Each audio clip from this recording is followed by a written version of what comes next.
Legendary Pokemon are the apex of their kind. Naturally far stronger than their normal counterparts, they often take the battlefield by storm, to the point where they have to be heavily monitored in competitive play if they're allowed.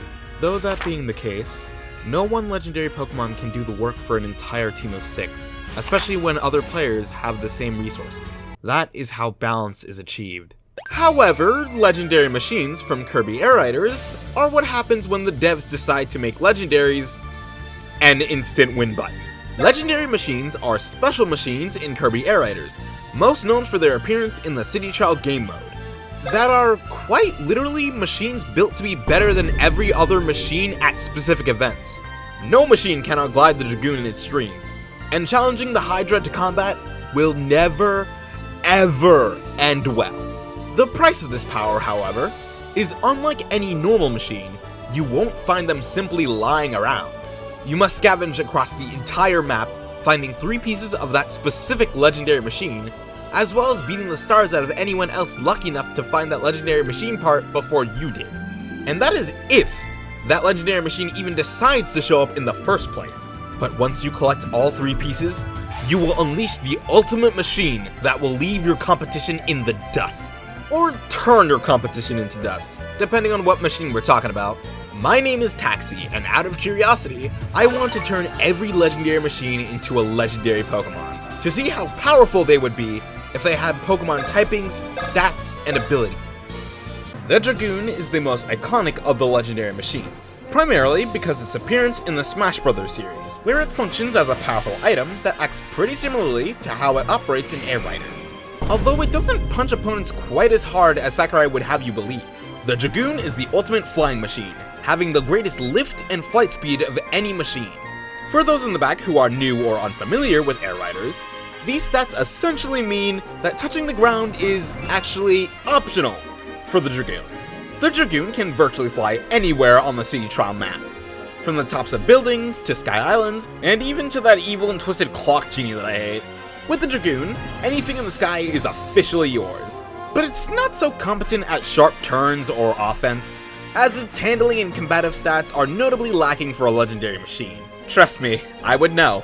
Still, if your opponent completes the Dragoon, avoid any flight missions at all cost, unless you want to watch the Dragoon player fly in a straight line for 10 minutes. If you're the one successfully completing Dragoon, however, enjoy your free win in all flight-based stadium events.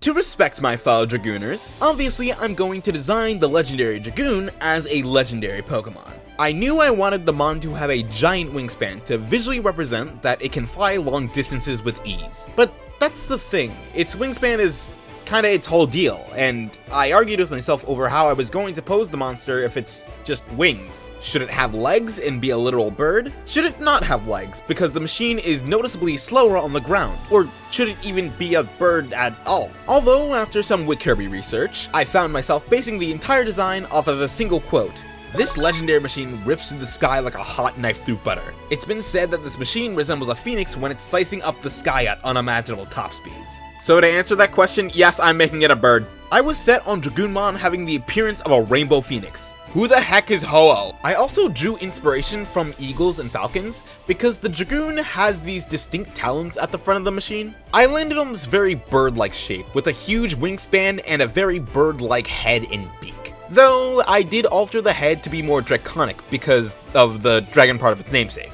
The legendary Dragoon has a giant shield-like chest with pointy patterns in and around it, similar to the base of the Dragoon. Speaking of, I translated the plumage-shaped mark in the middle of the machine to be a bib around its neck that explodes into some fancy-looking head feathers, making it look adventurous and uppity, as the owner of the skies should be. To finish it off, I gave it 2 huge talons, the rest of its red patterns, and its flames in the form of its feathers. And I refuse to talk about the rendering because, guys, I've made a big mistake in making the wings, feathers, one shape. I don't know how to color these, they're all different, I don't even know. Of course I could give Dragoon a fancy portmanteau name, but Dragoon is kinda pretty fitting, so this is Dragoon. Also, the quote is pretty fitting too for Dex entry, so copy, paste again, and after some discussion, I wanted to make Dragoon's type Flying and Dragon, based on its name and expertise. but from its lore and explanation, I could easily see it as a fairy dragon or fairy flying, given its rainbowy appearance, or a fire dragon or fire flying type, given how it's compared to a hot knife, and the fiery parts of the machine that serve as its engine.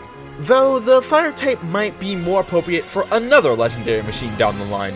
For Dragoon's abilities, I like the single ability of Gale Wings, allowing Dragoon priority flying moves at full HP, so it can have more demanding control over the skies. Much like how Riders have legendaries, the legendary machines have a set of stats as well. Although it won't translate as well to Pokemon stats because air machines have 10 stats to Pokemon 6, and literally 4 of those stats contribute to speed. Oh, it's cause it's a racing game. I get it now. And sure, I could make my own original stats, but I think it would be fun to attempt to translate the stats as literal as possible, which is a very, very unfortunate thing for the Dragoon, because it is designed for speed and airspeed, and that's it. The Dragoon has an incredible amount of speed, with a mild amount of special attack and special defense, while being considerably physically frail in both stats. The Dragoon can fly just about anywhere, but now replace every instance of the word fly with kill and the word wear with bodies. Or just body. That is the nightmare that is known as the Hydra. The Hydra is the ultimate machine in terms of combat, and is literally dubbed the vicious avatar of destruction. It has the highest offensive stat in the entire game, making sure that every time it hits another player, they should die, and if they didn't, they'd really wish they were. Overwhelming health and defenses, so most likely you will be knocking out your opponent at least 10 times over before they even get close to destroying the Hydra even once. And, unfortunately, I know what you're thinking. Its weakness is that it has to be slow, right? Like, it has to be slow. That's how game balancing works. So, remember when I said the legendary machines are instant win buttons? The Hydra has deceptively impressive speed, especially on the ground, though it's not like it needs to use it most of the time, because where do you run in Dust Up Derby? It's a closed circle. You just die. You actually just die. The Hydra's only real weakness is that it consumes a massive amount of boost and takes super long to charge.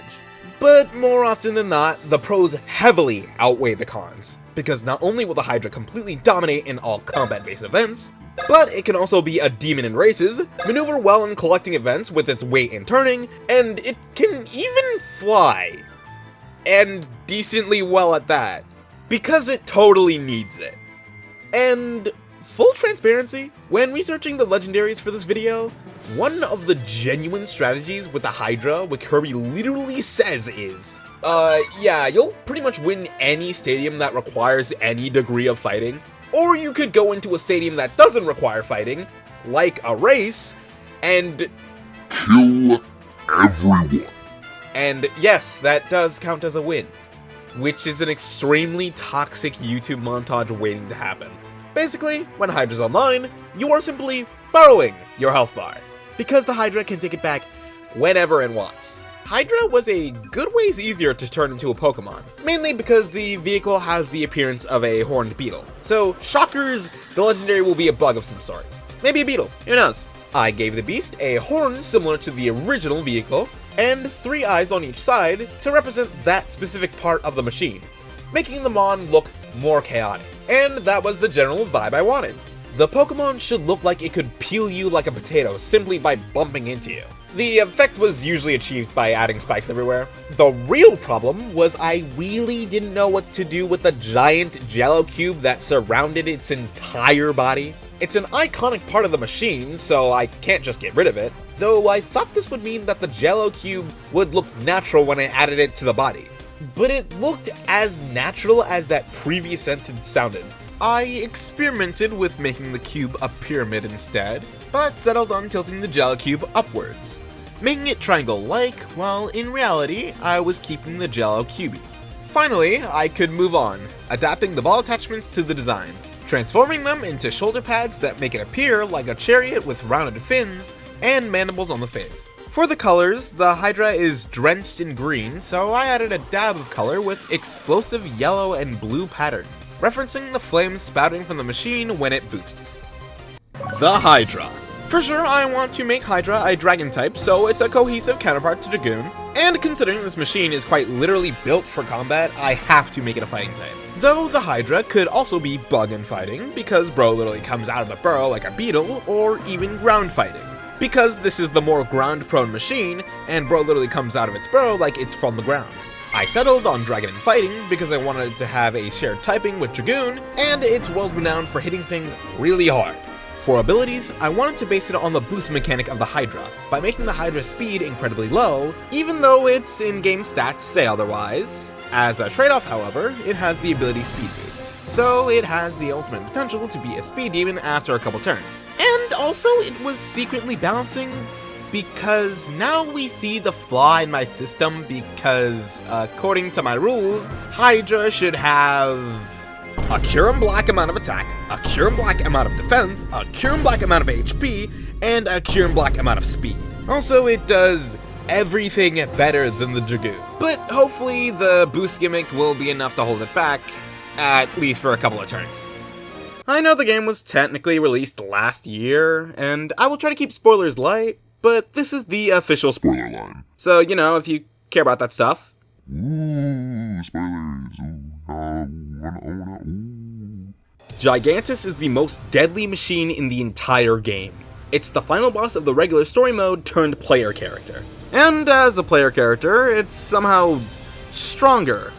Or my teammates are weaker. It's one of the two. It's more likely the two. It's definitely the two. Unlike the other legendaries, Gigantus didn't spec into any of its traditional stats, but decided to put most of its stat points into being an absolute unit that takes up the entirety of the map. In City Trial, it feels like it covers at least a fourth of the entire map, and its quick spins can topple most buildings and players in a singular hit, leading the entire lobby to cower in the pockets of the land to hide. And if Gigantus shows up, it is in fact everyone's problem, because when a singular player completes Gigantus, the Gigantus player will challenge the entire lobby to a boss battle. No more single race, no more target flight, no more dust-up derby, it's only Gigantus, in which the other players have a set of shared lives, and if they run out of them, Gigantus wins. If time runs out, Gigantus also wins. So now you can see why I want to yell at the people on the other side of my screen who don't know how to avoid a quick spin. Or who brought Paper Star. Why did you bring Paper Star?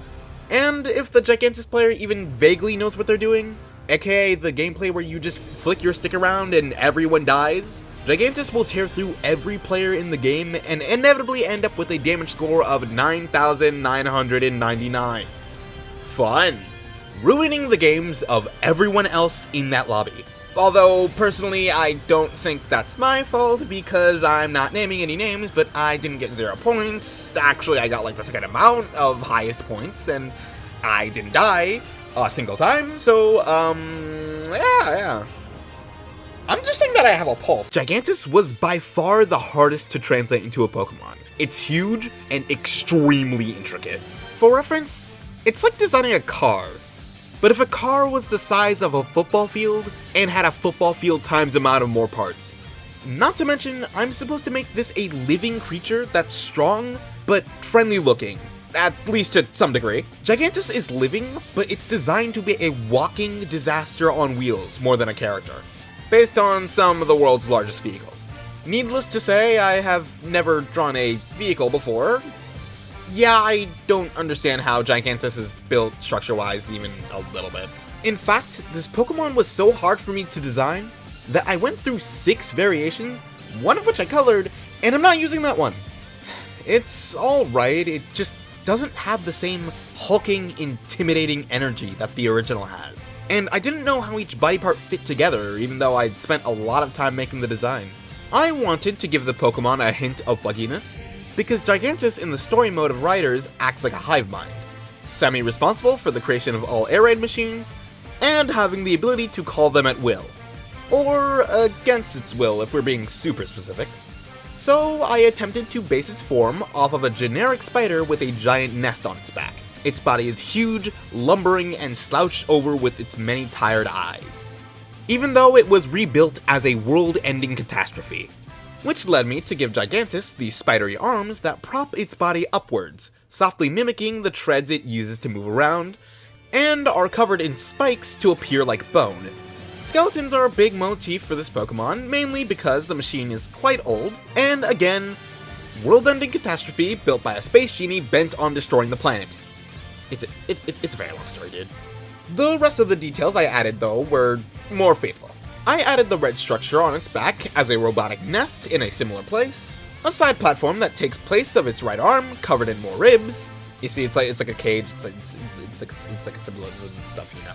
I made up a tail with a wrecking ball that Gigantus has on its left wing.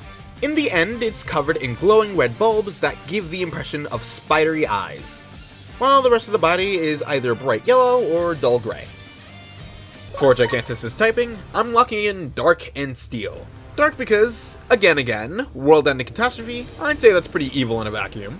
And I wouldn't necessarily say that having a nuke makes you good at combat. Steel because, look at it. It's built like Metagross. But if Metagross needed excessive amounts of therapy, I would say Bug could be in there somewhere, but Dark and Steel feel too accurate. And yes, I know Gigantus isn't technically evil, but it is massively destructive, and even the game itself fears it. Slow start. Its ability is slow start. Need I say more? And as a mon that has slow start and is not a car, although it literally is a car. Its stats will be cracked proportionally because final boss clause. Gigantus' stats are slightly different from the typical machine because they are static with no way to buff or nerf them, unless Sakurai really hates it. But in practice, it's slow, with decent defenses, will one-shot you, and statistically never dies. These stats will be enhanced because of slow start, or rather, in spite of it. Leo, the Lion of Justice who defies cosmic disaster, the secret fourth legendary machine, and Heartstopper of Clock Genies. And I do mean that literally. Leo is an all-rounder in terms of its stats, which means all of them are very high, although it has average boost and 0 lift.